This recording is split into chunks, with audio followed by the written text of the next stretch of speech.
Talking about urban areas such as this one, this is a small urban area. It's not huge, it's a small town. I could literally, if I started running right now, I could be well out of the main city area in less than 10 minutes if I just started beating feet. And that would be my tactic if I was on my own. I didn't have anybody else to worry about it, didn't have a wife that can barely walk because of a crippled knee. I didn't have little kids that I needed to help transport out of here. If I was on my own or if I was with other fit individuals, it would just be beat feet and get out of here as fast as possible. Considering the provisions that you have, how far do you have to go to get out of this urban area? Who knows what the situation is? Let's say that there's been some sort of attack. Let's say there's a bomb going off. Let's say invading forces have come to your area and taken over the city. Who knows what the situation is, but if you're caught in an urban area surrounded by thousands and if not millions of people, there's going to be a lot of chaos going on. And depending on the things that you have in your pockets, the things that you can carry on your back, it's going to dictate what your decisions are. You can obviously scavenge and scrounge, preferably not steal. My wife says that my camouflage vest is tacky with my plaid shirt. I disagree. I look good. A lot of prepper channels and stuff are just going to tell you to get out of the city and don't be in the city in the first place, and you'll avoid all of these problems, and they are right. However, many of you live in urban areas and your life decisions, your jobs require you to be in these urban areas, and who am I to tell you that you've made a poor choice? You do you. With that said, if you are in an urban area and you frequent urban areas or you live in an urban area, you need to have some plans. You need to have a way to get out of that urban area as quickly as possible, because that's where the problems are going to break out first, and the most problems are going to be there. So how are you going to get out? What's your routes? What's your alternate route? What's your tertiary route to get out of this city? Are you going to drive? What happens if your car doesn't work? What happens if your tires are all flat? What happens if for whatever reason you're blocked in and you have to be on foot? Or do you have a bicycle that you could ride out of town? An electric bike, a motorcycle? All of these things I think are something that we could possibly consider. Like I said, if I was in this town right here for whatever reason, I could literally, if my vehicle wasn't working, I could just run in a straight, the fastest way out of here, and I would be out of this urban area in less than 10 minutes, for sure. It's important to dress appropriately regardless of what you anticipate being the situation, so if I'm in the downtown area and let's say I'm going to a restaurant or going to a concert or something like that, I'm still going to dress in a way that I can be active and able to move to and fro. If I needed to run right now, I could run right now, no problem. And I know this for a fact because I have trained in the clothing that I'm wearing right now. I know it's possible for me to do that. I can jump, I can run, I can climb, I could do all the things. So I think that's important. The stuff that's in your pockets and on your belt, I think you always need to be smart about that and be as prepared as possible. I don't want you to walk around life being paranoid, of course, but I want you to be as prepared as possible for any and all situations that may come your way, and I want you to anticipate the most likely situations that may come your way. So let's say something was to go on in this town right now and some chaos was to break out. My immediate action would be to gather up my loved ones. My wife is with me right now. I would gather her up as quickly as I possibly can and potentially, depending on where the danger is, get back to our vehicle and then get out of here as quickly as possible. But maybe that's not an option. I might have to literally tote her out of here.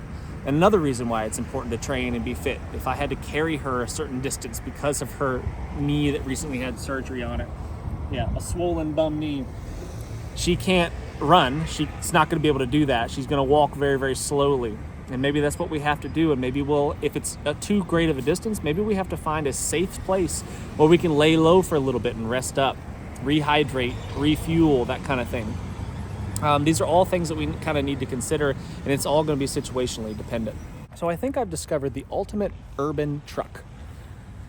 1, it's maneuverable. In and out of small spaces, parallel parking, no problem. 2, tons of storage capacity. 3, chicks are really going to dig it. What do you think? Ultimate urban vehicle? Let me know in the comments. Sweet. is awesome. Look at those. You recording? Mm-hmm. Look at those rims. Just look at them. Dang. Man, this thing is sweet. I'd say one of the most important things to carry on your person all the time is a flashlight, like this one right here.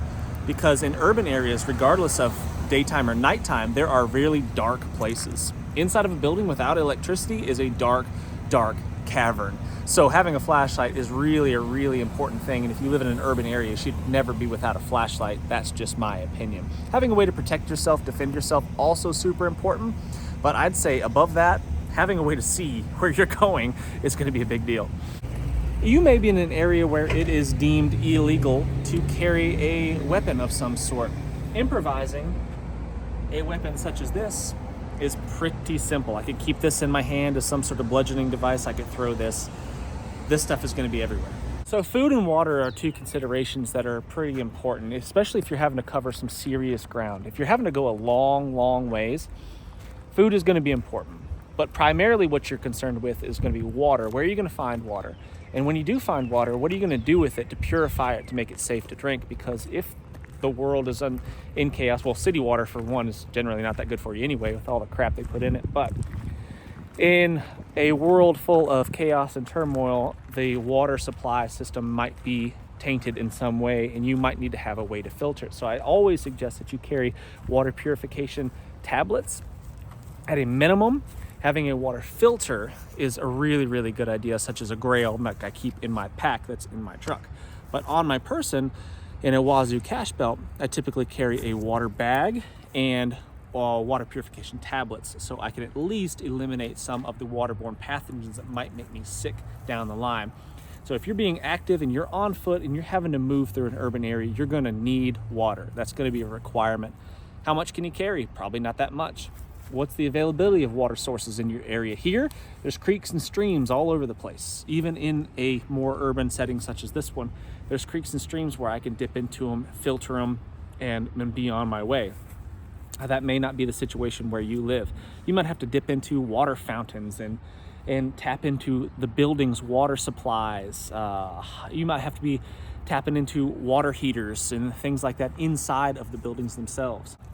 So I just, literally while I was talking about water, I didn't even notice it until just now. But look at this. Let's see if we get any luck. No love. No love out of the spigot. I'm not super surprised. Let's talk about food for a second. Rarely do people carry food as part of their EDC. It's just not something people do. It's not convenient. It just doesn't make a lot of sense. In a pack, yeah, maybe you'll carry some rations in there. You'll throw some bars, some Cliff bars and things of that nature, so you can have some emergency rations. In your vehicle, you can keep everything from freeze-dried meals to canned goods and all that kind of stuff. You can be well stocked in your vehicle. So these are all things to consider. I definitely highly recommend that you carry calorie-dense foods, something with a lot of bang for the buck. I think that's really, really important because it's just going to get you the furthest. Not always necessarily the healthiest route and stuff like that, but that's not what we're talking about. We're talking about emergency food. So stuff with high calories, high protein, fats, all that stuff is going to give you the juice that you need to keep moving. Outside of restaurants, outside of grocery stores, convenience stores, there's going to be dumpsters where they throw away stuff that's been expired. And you might potentially be able to tap into that as some sort of refuel, resupply source. Not always the case. Oftentimes they're locked down tight and you can't get access to them. So that's a problem. But that is why I always recommend that you have some food in your vehicle with you all the time. Because one, if your primary mission is just to get the heck out of Dodge in a hurry, which is what I would suggest, highly suggest, you want to have that on you. You don't want to be taking time to find food, right? It's going to be exposing you longer periods of time to potential danger. I found a snack. Look at this. Soda dance. Put it down. Don't you dare do it. I will not. Guys. Communications is another big one. So let's say your cell phones aren't working for whatever reason and you would like to have some information on what's going on. You heard explosions, you see the smoke, things are on fire, people are losing their minds, but you have no idea really why or what's going on, when it's going to come to an end, if it ever is going to end. Having a radio that you could just listen to, maybe get some news information, whether you can believe it or not, that's a separate point, but at least having some intel on what's going on, so you're just not blind, just wandering around the city blind. Maybe your plan is to head east, and east is the most dangerous place that you could possibly go, but you don't know that until you're there. So having some intel on what's going on around you, I think, is important. So cell phone, obviously, it's what we're all going to use to get information if it's possible, but having a radio backup, I think, is a big deal. So maybe driving out of town is not an option, and you are on foot or on a bicycle or something like that, some other means of conveyance, human-powered conveyance. Finding a place to lay low for a bit is going to be tricky. Finding a safe place to lay low for a bit is going to be really tricky. If you're on your own, it's going to be really, really tricky. So I'd always suggest that you have somebody with you if possible. At least one person, the more the merrier, I think, in a situation like that, because there's definitely strength in numbers. While one of you is getting some rest, one person can kind of be on watch and cycle through that way. That way you're going to be a little bit safer. In an urban area, there's always green spaces. There's always little small green patches of concealment where you can tuck in for the night and just kind of stay under the radar. Inside of buildings is always going to be tougher, because inside of buildings there's going to be people. And you might be able to stumble across the perfect spot where you can lock the doors and be safe and secluded, but that's going to be easier said than done. Here's an option for sheltering that just came to me. No one's really going to look for you up on top of this building over here, so I could very easily hop on top of that fence right there, on top of that little lean-to roof, and then on top of this building over here with a flat roof, head towards the middle of it and camp out on top of there, assuming I had some way to protect myself from the elements, obviously. And then no one's going to see me up there. No one's going to be looking on top of that building for me. Your results may vary depending on what kind of urban setting you're in, but in this location right here, that would probably be a win. If you're dressed appropriately, most likely you could probably spend the night out, depending on the city that you're in. Depending on, whether it's facing sub-zero temperatures and raining and all that kind of stuff. So depending on the elements, you might be able to spend the night out and not have to worry about it. You could always scavenge trash bags and things. Like, I'm looking at a couple of dumpsters right now that have 55-gallon drum liners inside of them. I could take that out of there, empty the contents out, and there I've got a ready-to-go shelter. So these are all just things that I'd be considering, and I'd be weighing out my options and looking at the priorities depending on what that situation is. Is my priority water right now? Is my priority food? Is it shelter, security, first aid? Am I injured in some way? All of these things that would just have to be considered, and depending on the situation, your priorities are going to change. Oftentimes in urban areas, the more affluent areas, the nicer areas, the safer areas are at a higher elevation. They're higher up. If you walk down the hill, going towards the lowlands, the bottomlands, where the railroad tracks are, that's going to be the less safe, less affluent areas. So just keep that in mind when you're in urban areas and you're trying to get away from danger. Perhaps heading downhill, taking the path of least resistance down the hill, may not be the best choice. Maybe marching up the steep hill to get up to the higher class neighborhoods might be the smartest thing to do.